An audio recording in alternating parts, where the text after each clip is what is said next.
Cuando mi esposo abusivo murió, todo el pueblo lo convirtió en un santo. Nadie sabía que su amante era un hombre, y que vino a mi casa a exigirme silencio. Lo que hice después, nadie se lo esperaba. Les voy a contar algo que jamás pensé que tendría el valor de decir en voz alta. Mi nombre es Valentina. Tengo 38 años, y hace apenas 3 meses que mi esposo falleció. Para todo el mundo en este pueblo, perdí al hombre perfecto. Para mí, finalmente pude respirar después de años de estar ahogándome en silencio. Desde que mi esposo murió, he tenido que usar la máscara de la viuda desconsolada frente a toda la gente que lo idolatraba. Y créanme, aquí todos lo adoraban. Para el mundo exterior, él era un hombre ejemplar, trabajador incansable, padre amoroso, esposo dedicado, el tipo de hombre que todos querían tener como vecino, como amigo, como compadre. Pero dentro de las paredes de nuestra casa, mi vida era un infierno silencioso de control financiero y violencia psicológica de la peor clase. No podía comprar ni una crema en la farmacia sin tener que pedirle permiso y explicarle detalladamente para qué la necesitaba. Cada peso que entraba a la casa era suyo, cada decisión tenía que pasar por su aprobación. Me obligó a renunciar a mi trabajo cuando quedé embarazada, asegurándome que él se encargaría de que no me faltara nada. Pero lo único que hizo fue usar el dinero como una correa invisible para mantenerme sumisa y callada. Si por algún milagro lograba juntar unos cuantos pesos vendiendo cositas por internet desde la casa, pequeñas manualidades que hacía en mis ratos libres, tenía que rendirle cuentas como si fuera una delincuente. Me revisaba el teléfono, me cuestionaba cada mensaje, cada like en redes sociales. Vivía en una cárcel sin barrotes, con un carcelero que todo el mundo consideraba un santo. Me quedé a su lado por mis hijos y porque mi autoestima estaba completamente destruida. Realmente me creí ese cuento de que sin él yo no valía nada, de que nadie más me iba a querer, de que debía agradecer que un hombre así se hubiera fijado en alguien como yo. Esas fueron las mentiras que me repetí durante años para justificar mi permanencia en ese matrimonio. Incluso cuando descubrí su primera aventura con otra mujer, el tipo tuvo el descaro de decirme que todo era mi culpa.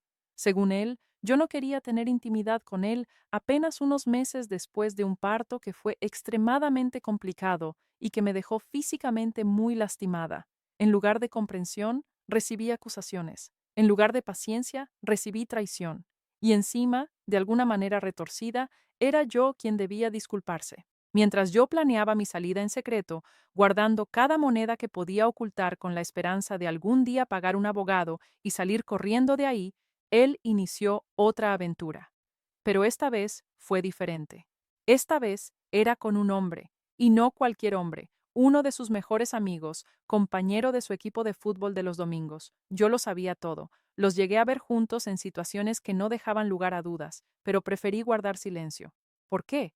Porque mientras él estaba ocupado con su amante, me dejaba tranquila a mí. No me buscaba problemas, no me interrogaba, no me hacía sentir miserable. Esos momentos de paz, por retorcido que suene, eran lo más cercano a la libertad que había experimentado en años. Entonces, el destino decidió intervenir de una forma que nunca anticipé. Mi esposo falleció de manera repentina. Un día estaba ahí, controlando cada aspecto de mi existencia, y al siguiente, simplemente ya no estaba. De la noche a la mañana, para todo el pueblo se convirtió en un mártir, en un santo al que había que llorar y venerar. Su familia, que es igual de conservadora y controladora que él era, no paraba de repetir lo mucho que él me quería, lo afortunada que había sido de tenerlo. En el funeral, tuve que escuchar historias inventadas sobre lo maravilloso que era nuestro matrimonio, sobre cómo él se desvivía por mí y por los niños. Cada palabra era como sal en heridas que nadie podía ver. Pero lo peor vino cuando el amante tuvo el cinismo de abrazarme frente a todos y decirme, con lágrimas en los ojos, que mi esposo era un ángel que ya estaba en el cielo. Tuve que morderme la lengua con todas mis fuerzas para no gritar la verdad ahí mismo. Pero sabía que si armaba un escándalo, mi suegra aprovecharía cualquier error mío para quitarme la casa o pelear la custodia de mis hijos. Ella estaba cazando el menor desliz de mi parte. Hace unas semanas, después de tanto tiempo guardándome todo, cometí lo que algunos llamarían un error. Me desahogué en un grupo de internet, contando mi verdad de forma anónima. O eso pensé. Necesitaba sacarlo, necesitaba que alguien, aunque fuera un extraño, supiera lo que realmente había vivido. Nunca imaginé que esas palabras llegarían a oídos de alguien conocido. El amante de mi difunto esposo, no sé cómo, encontró la publicación. Quizás alguien del pueblo que me conoce la compartió. Quizás fue mala suerte. El caso es que un martes por la tarde el tipo se apareció en mi puerta. Uno de mis hijos le abrió porque lo conocía de toda la vida. Era el amigo de papá que venía a las reuniones y a los partidos. Una vez que logré que los niños se fueran a su cuarto y nos quedamos solos en la sala, su actitud cambió por completo. Ya no era el amigo compasivo del funeral. Su tono era amenazante, su mirada intentaba intimidarme de la misma forma en que mi esposo solía hacerlo. Me dijo que sabía perfectamente que yo había publicado esas cosas en Internet y que, por el bien de la memoria de su amigo, yo debía cerrar la boca de una vez por todas. Según él, mi esposo había sido un gran hombre y no era justo manchar su nombre con mis rencores de mujer despechada. Me hablaba con la misma prepotencia, con el mismo tono de superioridad con el que mi ex me hablaba. Me daba órdenes en mi propia casa, como si yo fuera su empleada. Me explicó que él tenía mucho que perder si la gente se enteraba de la verdad. Su reputación en el equipo, en su trabajo, con su propia familia. Todo estaba en juego si yo seguía hablando, y esperaba que yo, la viuda sumisa, simplemente obedeciera como siempre lo había hecho. Sentí cómo la sangre se me subía a la cabeza. Empezaron a zumbarme los oídos. En ese momento, mientras él seguía hablando como si tuviera algún derecho sobre mí, recordé absolutamente todo, cada humillación, cada vez que bajé la mirada por miedo, cada noche que lloré en silencio mientras ellos dos se burlaban de mí a mis espaldas. Vi en este hombre el reflejo exacto del hombre que me hizo la vida imposible durante años. Él sabía perfectamente que yo vivía en una relación de maltrato. Sabía que mi esposo me controlaba, me humillaba, me hacía sentir menos que nada, y aún así se acostaba con él, en mi propia casa, en mi propia cama, mientras yo les servía de comer como si nada pasara, ignorante de que se reían de mí en cuanto les daba la espalda. La rabia que tuve guardada bajo llave durante tantos años explotó en un segundo. No lo pensé, no calculé consecuencias. Simplemente cerré el puño con todas mis fuerzas y le solté un golpe directo en la mandíbula. No fue una bofetada de telenovela, fue un golpe con toda la fuerza de mi liberación, de mi dignidad recuperada, de años de silencio finalmente rotos.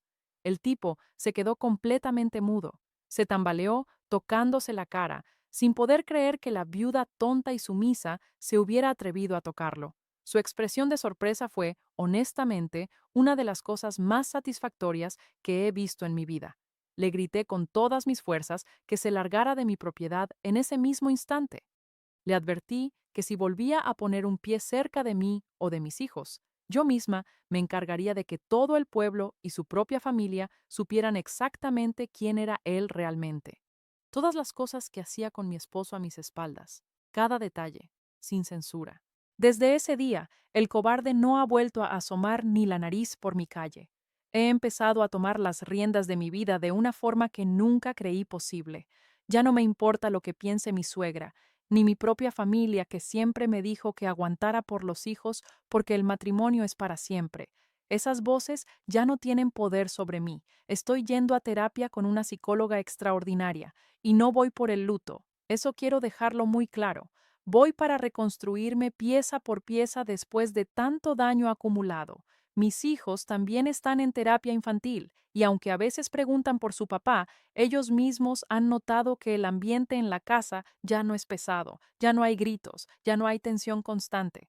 Mi plan a futuro es vender esta casa que tiene tantos recuerdos dolorosos, o por lo menos rentarla para tener un ingreso seguro cada mes. Quiero comprarme un terreno pequeño en otro lugar donde pueda empezar completamente de cero, lejos de los fantasmas del pasado y de los chismes de este pueblo. Ya no permito que nadie entre a mi casa si no ha sido invitado por mí. Mis hijos saben que la puerta siempre debe quedarse con llave. Establecemos límites sanos, algo que en esta casa nunca existió mientras él vivía.